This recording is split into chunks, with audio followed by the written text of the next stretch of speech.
بەنای خوای گەورە و میرەبان بینەرانی عزیز و خۆشەویست من ئیبراهیم زیادم پێ خۆشحاڵم جارێکی دیکەش لە پرۆگرامی مایکی پێیام بە خزمەتیەوەی عزیز و خۆشەویست شاد دەبمەوە.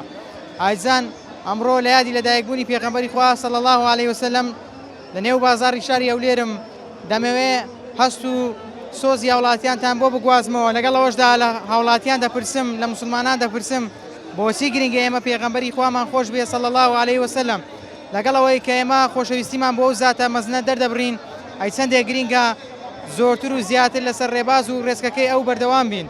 ئێوە بینەرمان بن من سەرنج و بۆچوون و تێڕوانینی هاوڵاتیانی شاری ئەولێرتان بۆ دەگوازمەوە لەگەڵمان نابن.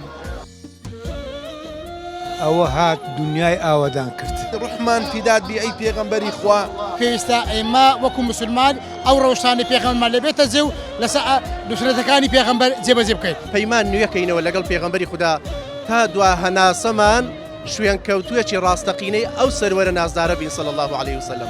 ئەی پێغەمبەر خۆشەویستیت لە ناخمدا حەزێکی پیرۆز و بەرزە ناوەستێت و سوڕانەوەی هەر بە وێنەی ساڵ و وەرزە.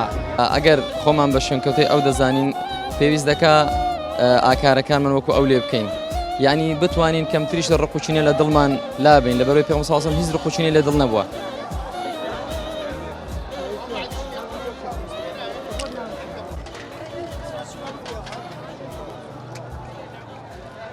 بۆچی گرنگە ئێمە لەم ڕۆژەدا خۆشەویستیمان بۆ پێغەمبەری خوا صلی الله علیه وسلم دووپات بکەینەوە ئیسپات بکەینەوە. بۆچی گرنگە یادی پێغەمبەر بکەین لەبەرەوەی خوای تەبارەک و تەعالە وەسفی دەکا بەڕەحمەتەن للعالەمین وەسفی دەکا وەڕەفەعنا لەکە ذیکرەک وەسفی دەکا وئینەکە لەعەلا خولوق عەظیم. نەک ئێمە هەموو ئەوانەی کە لە جیهانە هەنە دەبێ یادی ئەو پێغەمبەرە بکەنەوە. یەکێ لەو گەورە دەسەڵاتدارانەی کە کاتی خۆی حکمی جیهانی کردیە هۆلاکۆیە. هۆلاکۆ ڕۆژێک لەگە دەسەڵاتدارەکانی خۆی کۆ دەبیتەوە دەڵێ کێ گەورەترین کەسە دەڵێن جەناب ئەتوو دەڵێ نەخێر نەتانزانی دەرێ گەورەترین کەس ئەو کەسەیە کە زیاتر لە دەیان سەدەیە نەمایە هەتا ئێستا ڕۆژانە 5 جار ناوی لەگەر ناوی ئەڵڵا بەرز دەکرێتەوە ئەویش کە محەممەد المستەفایە صلی الله علیه وسلم. چۆن شەرم نەکەین ئێمە یادی نەکەینەوە کە کەسێکی وەکی هۆلاکۆی داگیرکار ستەمکار کە گەورەی مەغۆلەکان بوو بەو شێوە وەسفی پێغەمبەر بکە ئێمە شەرم دەکەین ئەگەر یادی نەکەینەوە. یادی پێغەمبەر لەبەر ئەوەی گەورە و پیرۆزە چونکە پێشەوامانە ڕاهبەرمانە لە ناخمانە لە بیرمانە لە هیچ زرمانە نابێت لە بیری بکەین. پێغەمبەر واتە پێشەنگی مرۆڤایەتی لۆ یەکانی تەماشا دەکەین ئەو ساڵ یەکێکی ڤلادیمیر پۆتین سەرۆکی رووسیا بڕیاریدا پەرتووکی سەحیح بوخاری بکرێ بە زمانی رووسی دواتر وەرگێدرێت و چاپ بکرێت لەسەر ئەرکی دەوڵەت تەوزیع بکرێت بەسەر هەموو خێزانێکی ئەو وڵاتە بۆ ئەوەی ئیستفادە بکەن لە ژیانی پێغەمبەر. ئەوڕۆ هەموو جیهان پێویستی بە پێغەمبەرە ئەگەر پێغەمبەر نەبایە جیهان نەدەگەیە بەو ئەندازە. بۆیە دەڵێن یادت دەکەین بە فەخری شەو بە تایبەتی شاری هەولێر هەموو ساڵان کە دەگەینە ڕۆژی مەولودی پێغەمبەر خەڵک بە ئیشتیاقەوە بەبێ ئەوەی کەس دەعوەتی بکە هەموویان دەعوەتی پێغەمبەری خوانە گوتمان یادکردنەوەی فەرزە لە سەرمان چونکە نیشانەی خۆشەویستی دەربڕینە لە بۆ پێغەمبەری خوا. بۆیە دەڵێن ڕحمان فیداد بی ئەی پێغەمبەری خوا بە خۆمان بە خێزانمان بە ماڵ و منداڵمان بە داک و بابمان بە قوربانت بین ئەی تاجی سەرمان. سلام علیکم. علیکم السلام ورحمة الله. دەپرسم چەندێک گرنگە ڕەفتار و ئاکارەکانی پێغەمبەری خوا صلی الله علیه وسلم لە ژیانی ئێمە ڕەنگ بداتەوە. پێشەشی بە بۆنەی هاتنی لەدایکبوونی پێغەمبەرمان محەممەد درودی خوا لەسەر بێ پیرۆزبایی لە هەموو مسلمانان جیهان دەکەم بۆ بە تایبەتی لە عالمی کوردستان.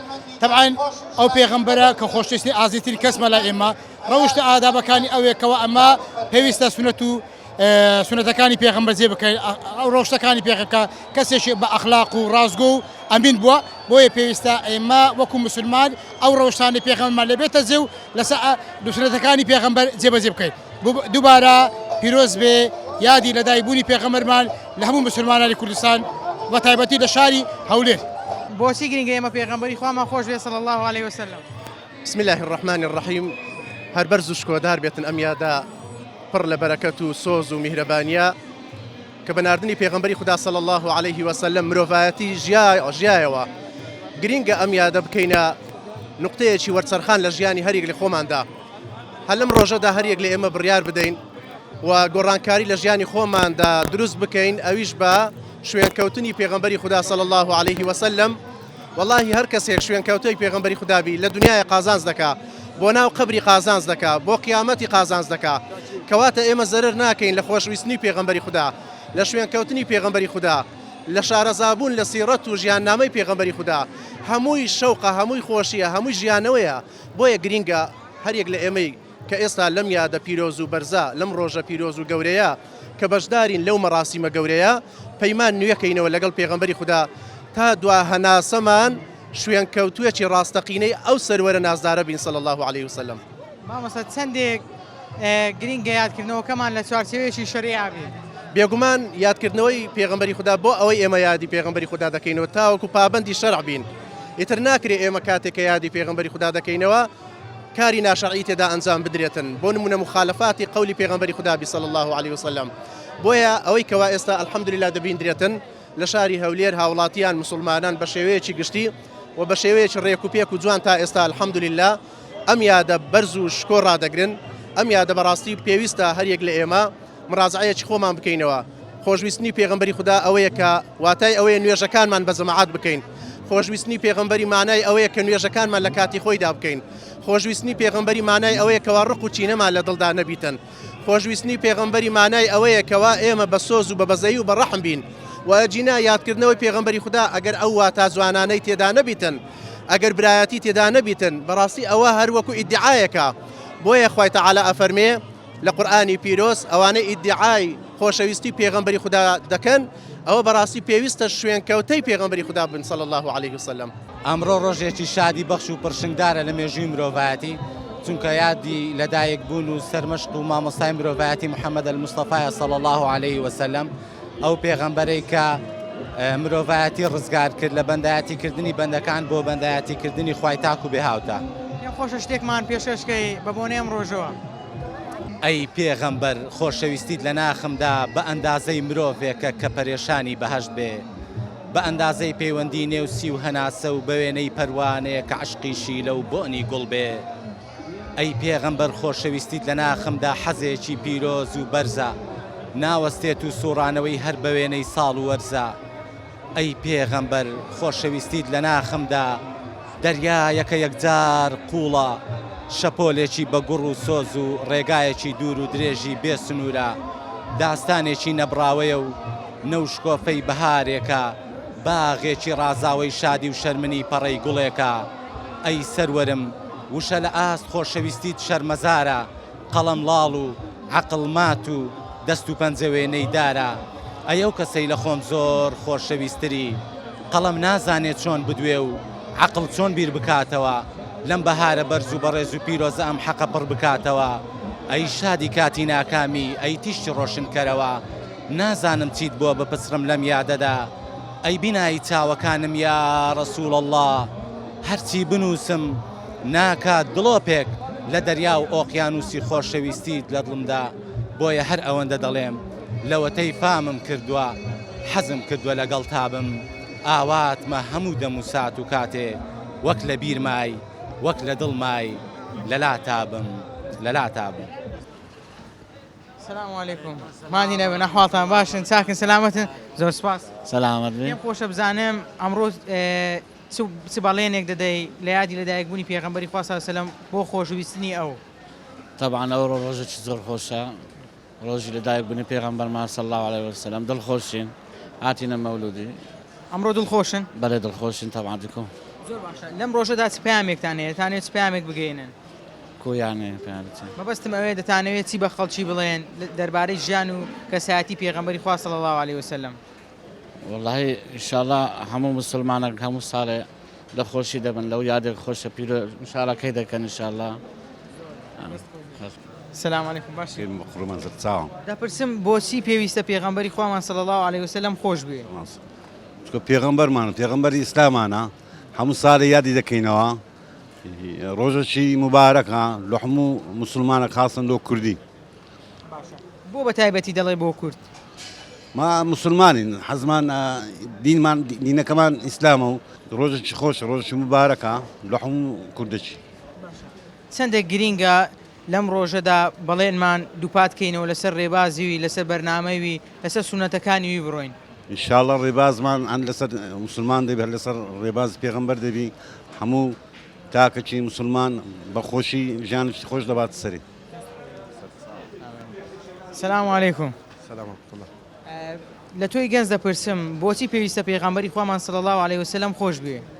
خۆشەویست تاکە پێغەمبەرەکە ڕەحمەتن للعالەمینە کە ئێمەی مسلمان ئێمەی ئیسلام تاکە پێغەمبەرمانەیە کە محەممەدە خۆشەویستەکە زۆی بە دەردەکەوی لەو ڕۆژێکە لەدایک بووە مەبەست لەوەی کە لە شاری هەولێر کە من و کوڕی هەولێر لەوەتەی فامم کردووە تا ئەمڕۆ دوو پێگەی زۆر جوان بەبەر چاو کەتیە یەک هەولێر پێشەنگە لەو یادا دوو شاری سوڵتان مزەفەرە شاری پێکەوە ژیانە هیوادارین ئەو ڕۆژە ببێتە شاری ئاشتەوایی پێکەوە ژیان لەگەر یەکتری خۆشەویست یەک لە ئیمتیماکانی کەەوە بووە ینی بەبێ جیاوازی برایەتی پێکەوە ژیانی وجود کردیە ئینشاڵڵا ئەو ڕۆژەش دەبێتە پێکەوە ژیان بۆ هەمومان دەبێتە ڕەحمەتە چیش هەروەکەوەی کە بە مارسەڵ ناکەی لە ڕەحمەتە للعالەمین. زۆر باشە چەندە گرینگە ئێمە زیاتر دەست بە سونەتەکانی پێغەمبەری خواوە بگرین صلی الله عليه وسلم. بێشک کات و واجباتەکان دەکەی لە دوو واجباتەکان سونەتەکانیش دێ بەڵام ئەو سونەتە کات و کە جێبەجێ دەکەی ڕۆیەتی خۆشەویست زیندوو دەکەیەوە. باسی پێغەمبەری خوا دەکەین صلی الله عليه وسلم بۆچی گرینگە ئەو پێغەمبەرمان خۆش بێ؟ ئەوە هات دنیای ئاوادان کرد ئەوەندە بەسە دنیا ئاوادان کرد. ئارێ وەڵڵا هەموو فسق و فەساد و ئەوانەی لابرد دینێکی جوان و پاک و خاوێنی ناگۆڕێ. ئێستا ئەگەر ئێمە دەست بە ڕێبازەکەیوی بگرین نەجاتمان دەبێت لەو هەموو ناخۆشیە؟ بەێ ئەگەر بەڕاستی بگرین نەجاتمان دەبی. باشە چەندێک بەگرینش دەزانی دایکان و باوکان زیاتر کەساتی پێغەمبەری خوا صلی الله عليه وسلم بە منداڵەکانیان ئاشنا بکەن؟ وەڵڵی زۆر باشترە ئەگەر ئاشنا بکەن ئەمە ناکەن. وەکو نەرمەندێک پێم بڵێ ئەمڕۆ چەند دڵخۆشی لە یادی لەدایکبوونی پێغەمبەری خوا صلی الله عليه وسلم. بەناوی خوای گەورە مێرەبان سەڵات و سەلامی خوای گەورە بڕژێ بەسەر پاچی جانی پاچی پێغەمبەرمان درود و خوای لەسەر بێ. تەمان دڵخۆشی ئەو ڕۆمان بەڕاستی لە ڕادە بەدەرە لەبەرەوەی مرۆڤێک لەدایک بووە کە قورئانێک بووە لەسەر زەوی ڕۆیشتووە. ینی خوای گەورە خۆی لە قورئان باسی کردووە مەدحی ئەو مرۆڤە گەورەی کردووە.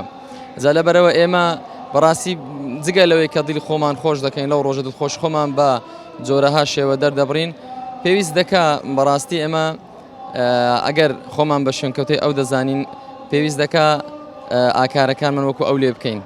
یعنی بتوانین کەمتریش لە ڕقوچینە لە دڵمان لابین لەبەرەوەی پێغەمبەر صلی الله علیه و سلم هیچ ڕقوچینە لە دڵ نەبووە بەرامبەر بە هیچ کەسێک بەرامبەر بە کافریش هەتا ڕقوچینە دڵ نەبووە.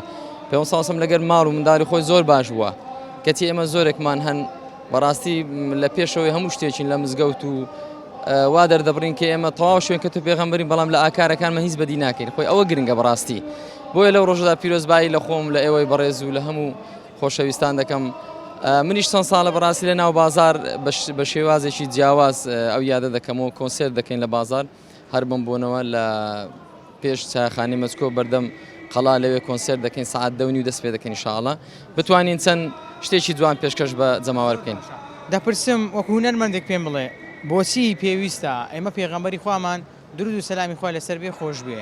بەڵێ بەڕاستی خۆشەویستی پێغەمبەر لە فیترەتێک خوای گەورە لە دڵی هەموو مرۆڤێکی چاندووە ئەگەر بەرەو ڕێگای ئیسلام بڕوە لەبەرەوەی مرۆڤێک کە سەرتاپای جانی سەرتاپای هەموو ژیانی خولوقه قورئان یعنی زۆر نەرمونیان بووە میهرەبان بووە یعنی ئەو سیفاتانەی لەو مرۆڤە هەیە خوای گەورە پەروەردەی کردووە یعنی هیچ مرۆڤێک ئەو سیفاتانەی تێدا نییە لەبەرەوە پێویست دەکا بەڕادەیە خۆشمان بێ کە بتوانین وەکو ئەو بژین بتوانین ینی ناتوانین وەکو ئەو بەڵام هەر بتوانین لە کردارەکانی جێبەجێ بکەین بۆنی خۆمان خۆش بکەین بە ئاکارە جوانەکانی ئەو پێغەمبەرە. دەپرسم بۆچی گرنگە ئێمە پێغەمبەری خوامان صلی الله عليه وسلم خۆش بێ؟ يعني پیغمبر يعني الخۆشەویستی هەرمومانەوە ئینشاءڵڵا بەبوونە ئەو یادەی هەموو ساڵێک لە هەولێرێ ئەوەی دەکەینەوە ئەو یادە و زۆر بەخۆشی و زۆر بەدڵخۆشی ئینشاءڵڵا. زۆر سپاس. سلام علیکم. سلام ورحمة الله وبركاته. دەپرسم بۆچی گرنگە پێغەمبەری خوامان صلی الله عليه وسلم خۆش بێ؟ چۆن گرنگ نییە؟ زۆر گرنگە. ئەو نوێنەری مرۆڤایەتیە دەدواوی چ چەندە گرینگە لەم یادەدا بەڵێن بدەین کە زیاتر دەست بە ڕێباز و بەرنامەی ئەوە بگرین. ئەمە ئەگە خۆمان بە مسلمان بزانین زۆر گرینگە زۆر پێویستە ڕێبازەکەی وەی جێبەجێ بێکەین. باشە چەندێک بە گرنج دەزانی دایکان و باوکان خوشکان و برایان ژیان و کەسایەتی پێغەمبەری خوا صلی الله علیه وسلم زیاتر ئاشنا بکەن بە یەکتری بە منداڵەکانیان بە خێزانەکانیان خوشک و برایەکان لەگەڵ یەکتری. ئەوە واجبە چی دینیە کۆمەڵایەتیە پێویستە ئەمە هەمومان مناڵەکانمان وا پەروەردە بکەین خوشک و برایەکانمان وا پەروەردە بکەین یەکترمان خۆش بێ ئەو ئەرکەچی دینیە سەرچاوان بەخێر بێن. طبعا پیغمبر صلی الله علیه و سلم لوحی هالنورة خوا جل في علاه لا قرآن باس كده دفرمي نور وكتاب مبين پیغمبر صلی الله علیه و سلم هلو خوي نورة ولادته النورة هاتني إعجازة بهمو أو لا ليش خواي قونا سبحانه وتعالى مدح دكا پیغمبر صلی الله علیه و سلم پیغمبر مدح دكا صلى الله عليه وسلم بشتشي زور مهم قونا من علي دفرمي للجهاد وقتال وشركانا پیغمبر صلی الله علیه و سلم زور آزا بغيدل وزور تون باش شركا خۆمان لە پشتی دەشاردەوە ئەوەندە ئازا بوو لە بەخشین یەکەم بووە لە هەموو بوارەکانی ژیان بەڵام پێ خوای گەورە جەل فی علا مەدحی ناکا بۆ شتانە بە شتێکی عەزیمتر مەدح دەکا دەفەرمی وئینەکە لەعەلا خولوق عەظیم. باشە دەپرسم عولەما ڕەحیمەهم الله دوو ڕەئیان هەیە لە بۆ تەفسیری ئەو ئایەتە پیرۆزەی هەندێکیان دەفەرمون عەلا لەسەر هەندێکیان دەفەرمون عەلا گەورەتر پێغەمبەر صلی الله علیه و سلم گەورەتر لە ئەخلاق لۆیە دەفەرمی بخۆی ئینەما بوعیثت لأتمم مكارم الأخلاق پیغمبر صلی الله علیه و سلم هاتیە وەکو خشتێک لە خانیەکی مابی ئەو خشتە ئەخلاقیە پێغەمبەر ئاخرە و کۆتایە عەلەیهی ئەفضەل الصلاة والسلام لۆیە خەڵکی بە خۆرسێک ئێستا هاتینە بازاری بەبێ ئەوەی هیچ زەختەکە بی بەبێ ئەوە هیچ بانگەشەکە بی بەبێ ئەوە چی هیچ ئیغراءەکە بیتن نەخێر لە ماڵێڕا بە ویشتی خۆت بە حەزی خۆت بە ئارەزوی خۆت هاتی بە پارەی خۆت هاتی ئەو یادە پڕش کۆدارە دەکەیەوە. دەپرسم چەندێک گرینگە لەم یادەدا بەڵێن بدەین کە زیاتر و زۆرتر دەست بە ڕێباز و پەیامەکەی پێغەمبەری خوا بگرین صلی الله علیه وسلم نەک تەنها بە خواردنی شیرینی و بە گوتنەوەی چەند هوتافێک بێت. ئەکید ئەو ڕۆژە وەکو شەرع بمانێ نەمانێ عولەما قسانیە کردیا ئەوە ئەمە قسە بکەن کابرا گوتنی زمان درێژیە لەبەرەوە کیباری عولەما قسەیان کردیا ئەو ڕۆژە بیدعایە بەحەقەت یعنی بەڵام یادی بکرێت یان نەکرێتەوە بەڵێ فعلەن دەبی بکرێتەوە قسەکە جوانە بە لوقم و شیرین نەبی لوقم و شیرینی شیرینتر هەنجینە لە هەنجینی شیرینتر سنەتەکانێتی عەلەیهی سەڵات وەسەلام لە هەموو بوارەکانی ژیان بگرە بە پێڕاستە دەچێ مزگەفتە بە پێچە پێ دێدەرێ لە نوستنت لە ئاخاوتنت لە ئەخلاق لە هەموو بوارەکانی ژیان فعلەن لە هەنجینی شیرینتر یادی پێغەمبەر ئەوەیە کە سنەتەکانی زیندی بکەی عەلەیهی سەڵات وەسەلام. چەندە بە گرنج دەزانین لێرە بەدواوە لەم ڕۆژەوە خەڵکی زیاتر دایکان و باوکان زیاتر ژیان و کەسایەتی ئەو پێغەمبەرە صلی الله علیه وسلم بە منداڵەکانی خۆیان ئاشنا بکەن. ئەکید ئەوە واجبە طبعا سیرەی پێغەمبەری ناساندن بە خاو و خێزان هەتا خوا سبحانه وتعالى ئەمر پێغەمبەر دەکا وانذر عشیرەتەکە الأقربین عشیرەت و ماڵ و منداڵ و هەمووی دەبی تێبگەینی کە ئەو محەممەد عەلەیهی سەڵات وەسەلام چیە و چیە سنەتەکانی ئیحیا بکەیەوە ناو ماڵ و منداڵ و لە خۆت و ئەوەل جار دوای ماڵ و منداڵ و دەرێ عەلەیهی ئەفضەل الصلاة والسلام بەخێر بن.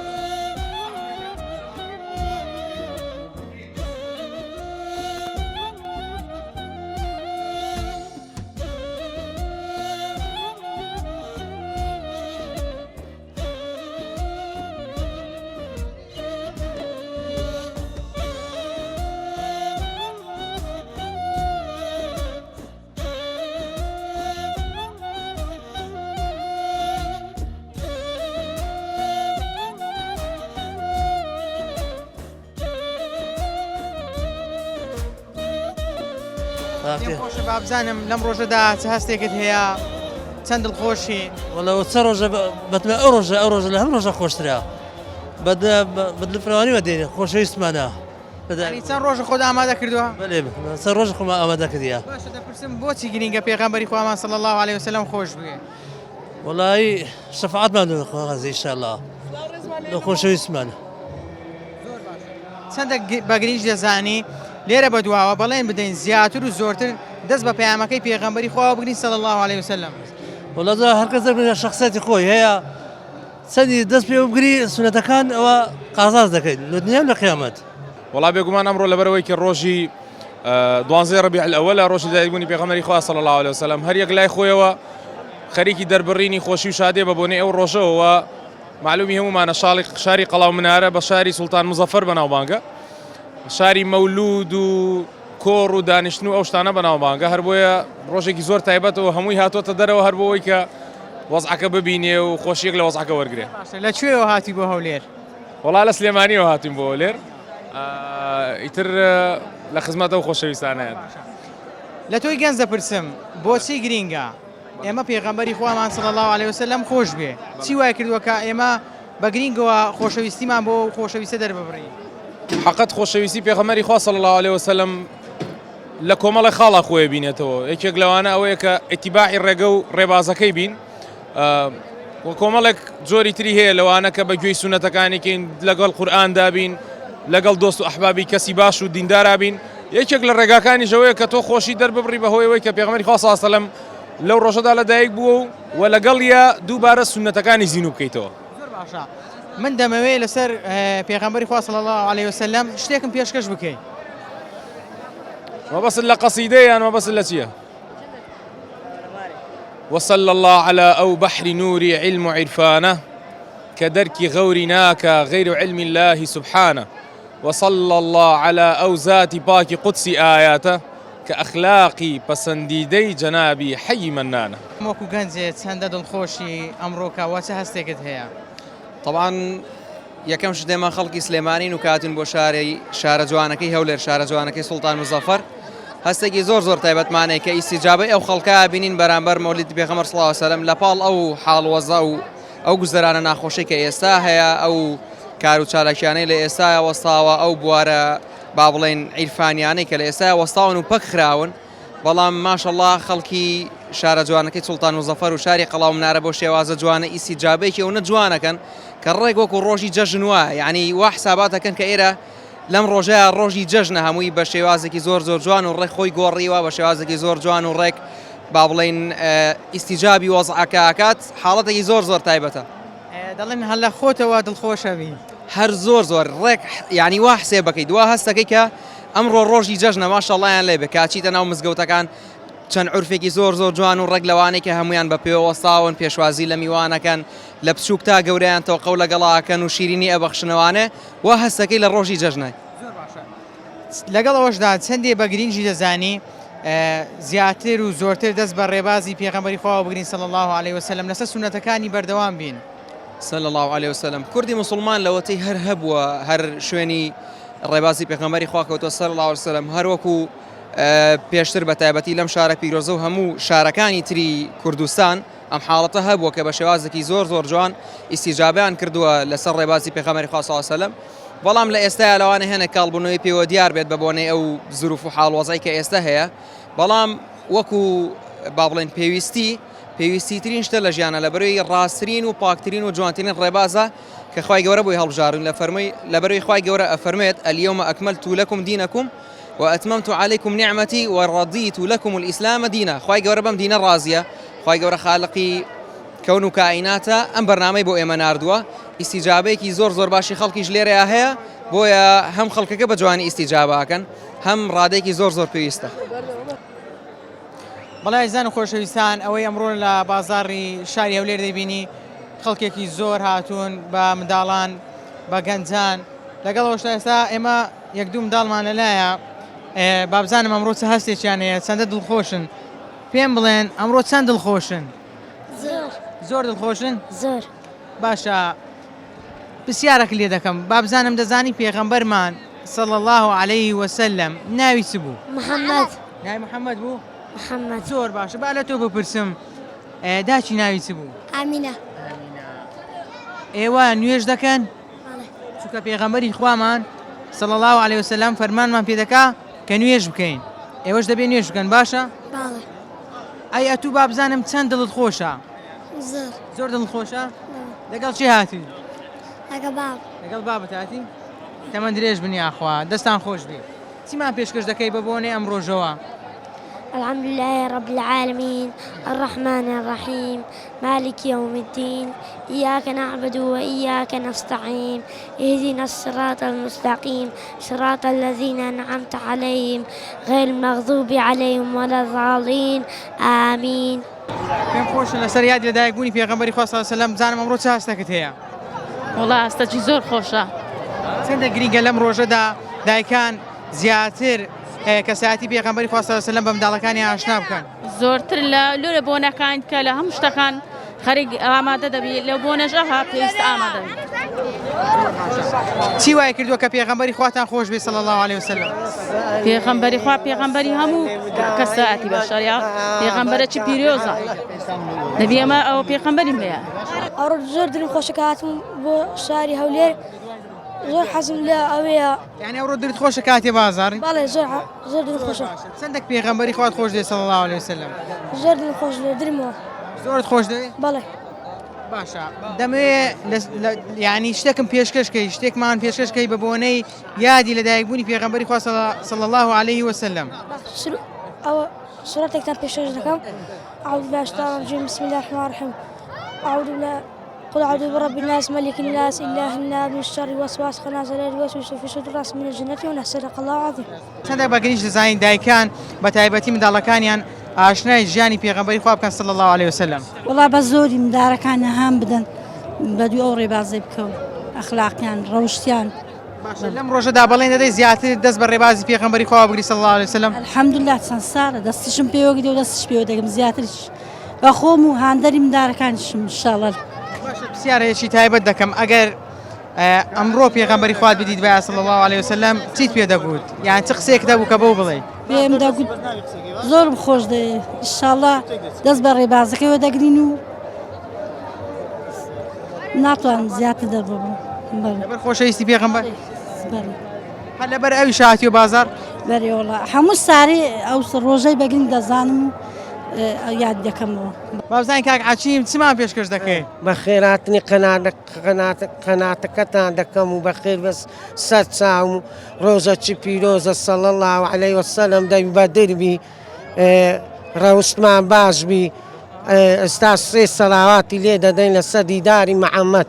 اللهم صل على سيدنا محمد وعلى آل سيدنا محمد. اللهم صل على حبيبنا محمد وعلى آل حبيبنا محمد. اللهم صل على شفيعنا محمد وعلى آل شفيعنا محمد صلى الله عليه وسلم. لدایک بوودی ربیع الأول خۆشەویست لەدایک بوو دنیا هەمووی ڕۆناک بوو. شاری هەولێرێنەوەی مزەفەر ئاهەنگ دەجێڕین عەشقی پێغەمبەر دەنجی قورعانە زگری ئەڵڵایە ناوی محەممەد بەرزە تایە. بابزانم وەکو هاوڵاتیەک وەکو مسلمانێک ئەمڕۆ چەندە دڵخۆشی چه هەستێکت هەیە؟ پێشەچی بە خێراتنی کەلانەکەتان دەکەم بەڕاستیان گۆمان دوبوونێکی زۆر دەچێشن. ئەمن هەستێکی زۆر خۆشمە گەنج شاری هەولێر مسلمانان دەدینم زۆر درم خۆشە. ینی دایمەن ئەوە هەولێر شاری سوتا مزەفەرەوە قەرەباڕەکە دایمەن هەموو سارێ خەرک ئاهەنگ خۆشی دەژێڕی لە بەمانجی پێغەمبەر صلی الله علیه وسلم هەموو ئەنگەکی ئەوە ئاوادان بی ئینشاءالله کورس سەروەر و سەربرز بی. زۆر باشە. پێم بڵێ بۆچی پێغەمبەری خوات خۆش دەوێت صلی الله علیه وسلم؟ والله بەجان و دڵ هەل پێغەمبەری خوای خۆشەویستە لە هەموو لایەکی مسلمانان ئینشاءالله هەردەم خۆشمان دێ. ئەمە هەر لە سەودینەی دینی پێغەمبەر صلی الله علیه وسلم دینێکی خۆشە دینێکی پاکە. باشە پێغەمبەری خوات لە خۆت و لە دایک و باوکیشت خۆشتر دەوێت؟ بەڵێ تەعبان لە دایک و باوک پێشتەچی پێغەمبەرمان لە هەموو شتێکی خۆشتر دێ لە هەموو کەس زیاتر.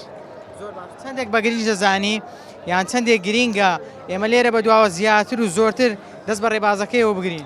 زۆر قسەکەت تەواو ینی دایمەن دەستمان پێوەگریتە دەست زیاتر پێوە بگرین. پێغەمبەر دینی ئیسلام دینێکی گەورەیە خلاص ناوی ئومەتی محەممەد ئەوڕۆ شاری هەولێر بەڕاستی سەلماندیتی هەموو سارێ ئاوادان دەبێتەوە هەموو سارێ ئەوە ئاهەنگ خۆشی دەژێڕن لەبە پێغەمبەر صلی الله علیه وسلم. هەزار سەلاوات لەسەر دیداری پێغەمبەر صلی الله علیه وسلم.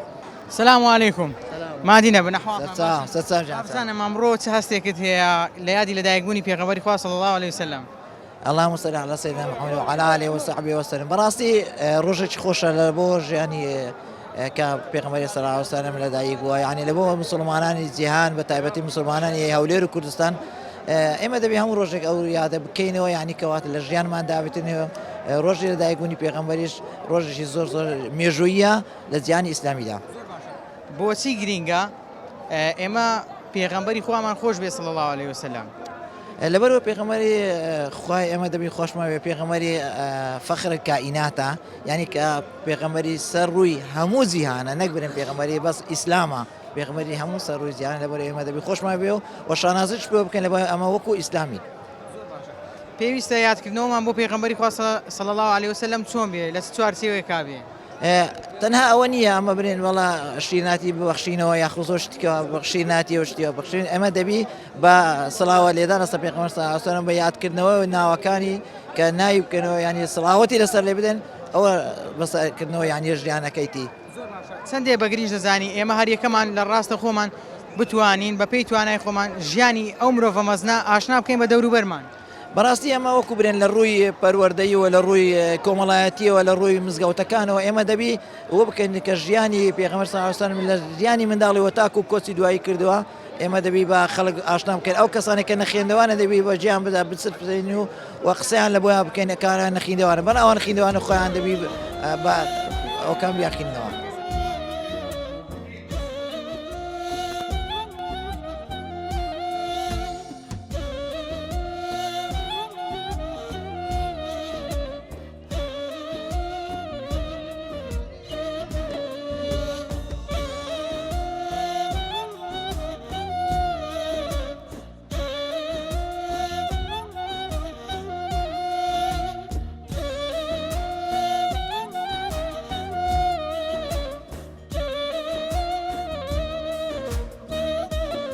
ومن يطع الله ومن يطع الرسول فقد أطاع الله. هر کەسێک شوێنکەوتەی ئەو پێغەمبەر نازدارەبی صلی الله عليه وسلم ئەوە شوێنکەوتەی خوایە. ئەو بۆنە پیرۆزە لە هەموو مسلمانان پیرۆز دەکەم.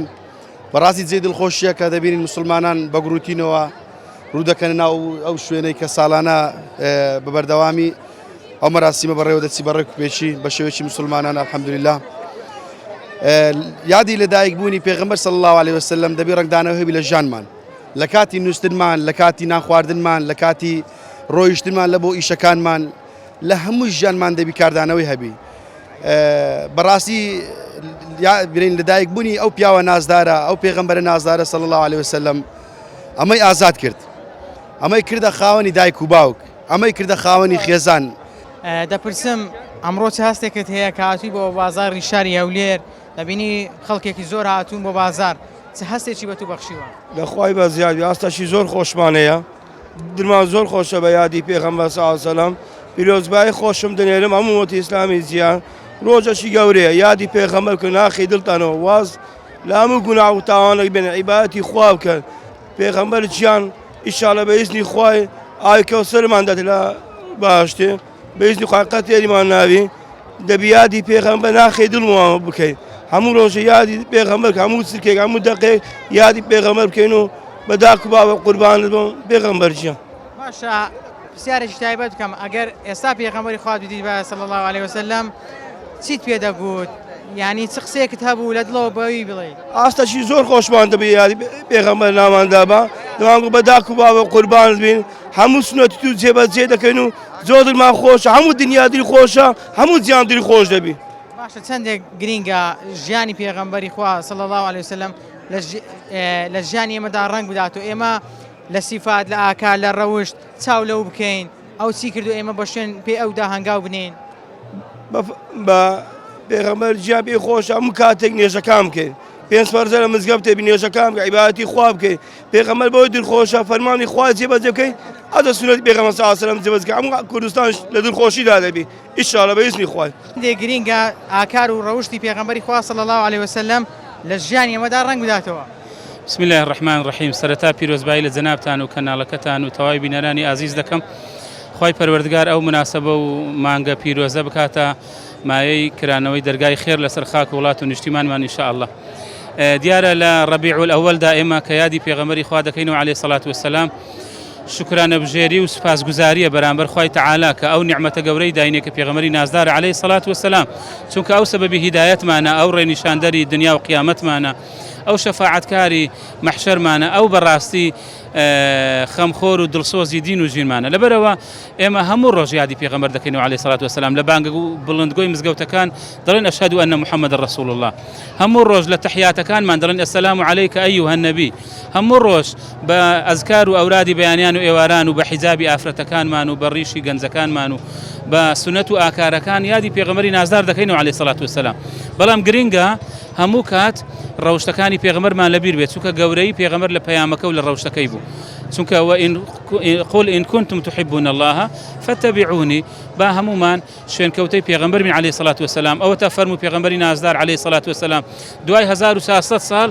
بوویتە جامیع و کۆکەرەوەی هەموو تێکڕای دەنگ و ڕەنگەکان بە جیاوازی زمان و ڕەنگ و ئایدۆلۆژیا هەمووی خۆڕسکە هاتینە محەبەتی خۆیان لە بۆ پێغەمبەری نازدار دەردەبڕن عەلەیهی سەڵات وسەلام ئەوە نیشانەی ئەوەیە ئێمە دەبێ هەموو کات ئەوها گەرم و گوڕ بین نەک لە ساڵی یەک ڕۆژ هەموو کات ئەو پێغەمبەرمان لە یاد بێ عەلەیهی سەڵات وسەلام و بە عمر و حیاتمان ئەمە قەرداری ئەو پێغەمبەرین عەلەیهی سەڵات وسەلام لەبەرچێ چونکە پێغەمبەری خوا گەنجایەتی بە قوربانی ئێمە کرد لە پێناوی ئێمەدا بوو لێدرا ئازاردرا پێیان دەگوت شێت پێیان دەگوت ساحر پێیان دەگوت کاهین یعنی لەبەر خاتری ئێمە بوو لۆ ئەوەی ئەو پەیامە بگەینێتە ئێمە کەوا بۆ ئێمە ئەو هەدیە و خەڵات و پەیامەی لێ وەرگرین گەورەترین وەفا بەرامبەر پێغەمبەری نازدار عەلەیهی سەڵات وسەلام ئەوەیە خۆمان شارەزاکەین لە ژیانەکەی و زۆر سەڵاواتی لە بۆ بنێرین و هەروەها دائما لە بیرمان بێ و ئاکار و ڕەوشت و سونەتەکانی ئیحیاکەینەوە و بەڕاستی لە ناو خۆماندا برایەتی نوێکەینەوە پێغەمبەر صلی الله علیه وسلم ڕەمزی برایەتی بوو ڕەمزی خۆشەویستی بوو ڕەمزی عەدالەت و دادپەروەری بوو ڕەمزی بەڕاستی خێر و خۆشی دنیا و قیامەتمان بوو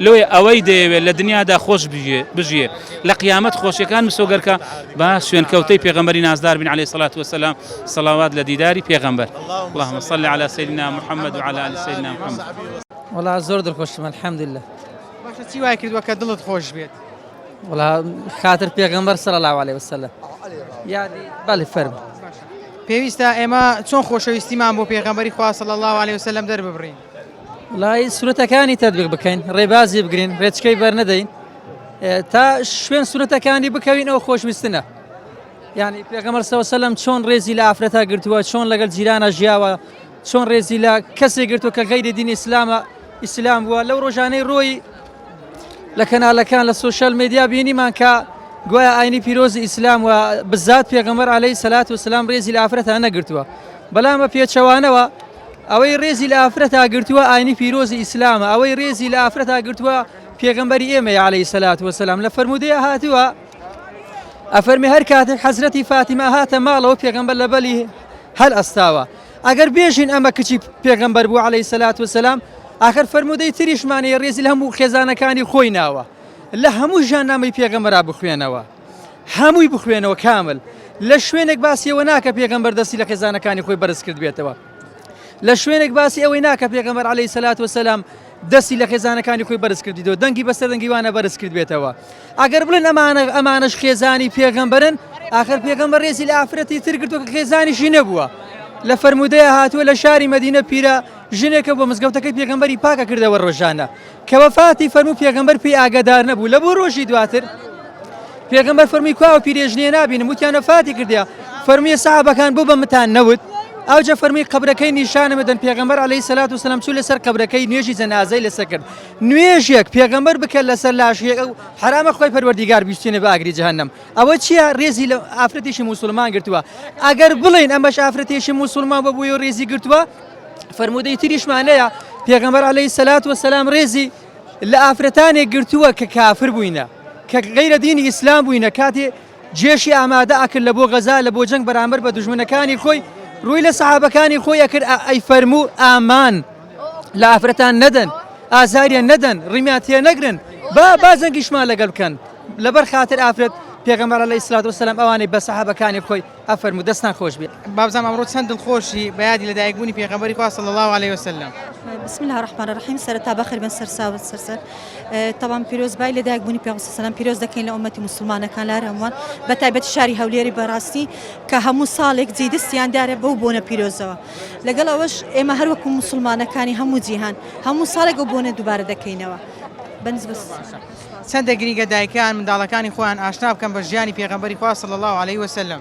بەڵێ حتمما هەر وەکو هەموو منداڵەکانی هەموو جیهان وەکو هەموو دایکان کە منداڵەکانی خۆیان پەروەردە دەکەن هەر کەسە لە سەردین و ئاینی خۆی بە تایبەت ئێمەش کە ڕەوشتی خۆمان و ینی عادەت تەبیعاتی خۆمان و تەقلیدی خۆمان هەیە کە تایبەت بە دینی ئیسلام کە دایکان منداڵەکانیان ئەگەر چکت چکر هەر لە ئەولیدا هەوڵی لە بۆ بدەن کە وەکو کێچ کە گەورەی دەکا هەر لە تەمەنی باڵق بوونیەوە هەستی پێ بکە بە مەسئولیت کە دایک ئەرکە لە سەری کە کچەکەی فێری حیجاب بکە فێری نوێش بکە فێری چوونە مزگەوتی بکە فێری هەڵس و کەوتی بکە لەناو کۆمەلگا هەر وەکو هەموو کۆمەلگایەکانی کە ئەوە نییە کە دایک کە کچەکەی گەورە دەکا یعنی دوورە پەرێزی بکە لە هەموو شتێک بە هەمان شێوەش کوڕەکانیش دەبی فێر بکرێن قسە بکە هەوڵی خۆی بدە بۆ ژیان تا بەردەوام بی بە تایبەت ژیانێک بی ڕێچکەی تەواوکەری دینی ئیسلام بی ئیسلامەت چۆن بە کاملی مکمل بی نەک فێری هەندێک شتی بکە و لە هەندێک عادەت تەقالیدیش دووری بکە نە هەموو ژیانی ئیسلام هەمووی تەواوکەری ژیانی بەنی ئادەمە دینی ئیسلامیش پێویستی بە هیچ تەواوکەرێک نییە چونکە دینی ئیسلام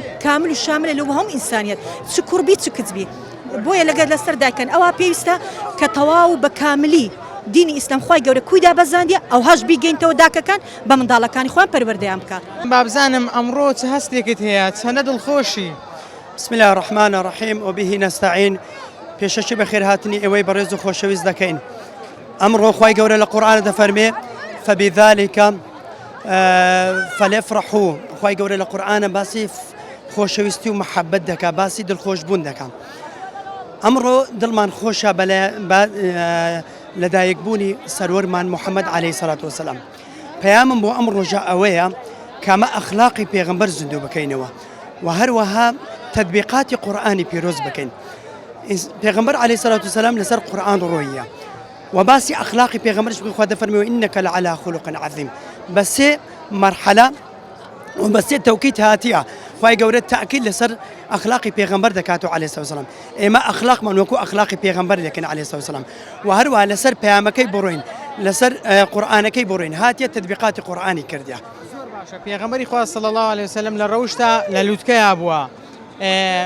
زۆر گرنگی بە ڕەوشبەرزی داوە گرینگە مسلمانانیش گرنگی بە ڕەوشبەرزی بدەن و لەسەر هەمان ڕێگا و ڕێبازی پێغەمبەری خوا صلی الله علیه وسلم بەردەوام بن. زابرای شیرینم ئەو هاتیە پەیامێکی بە ئێمە گەیاندووە لەو پەیامەش قورئانی پیرۆزی پێ بووە ئەم قورئانە باسی ئەخلاق دەکا کە خودی خۆی ئەو ئەخلاقی و ئێمە کە تابعی وی بین دەبێ ئەخلاقیشمان وچ ئەخلاقی وی بی یان دەبی خۆمان بە تابعی بزانین و ئەخلاقیشمان وەکو ئەخلاقی وێ لێ بکەین ئەمە جوانترین پەیامی مسلمانانە کە وەکو پێغەمبەرەکەی تەسەڕف بکە عەلەیهی سەلات وسەلام. بەڵێ خۆشەویستان وایزان ئەوەی بینیتان سەرنج زوو بۆ چوون و تێڕوانینی بەشێ لە وڵاتیانی شاری هەولێر بوو ئەمڕۆ هاوڵاتیان زۆر بە گەرم و گوڕیەوە هاتبوون بۆ بازار بۆ ئەوەی خۆشەویستی خۆیان دەرببڕن بۆ پێغەمبەری خوا صلی الله علیه وسلم و دەڵێن خۆشەویستی بۆ پێغەمبەری خوا صلی الله علیه وسلم ئەوەیە کە زیاتر و زۆرتر لەسەر ڕێباز و ڕێگاکەی بەردەوام بین و دەست بە قورئانەکەوە بگرین تا پرۆگرامیشی دیکە هەمووتان بەخوای گەورە دەسپێرم هەر شاد و کامەران بن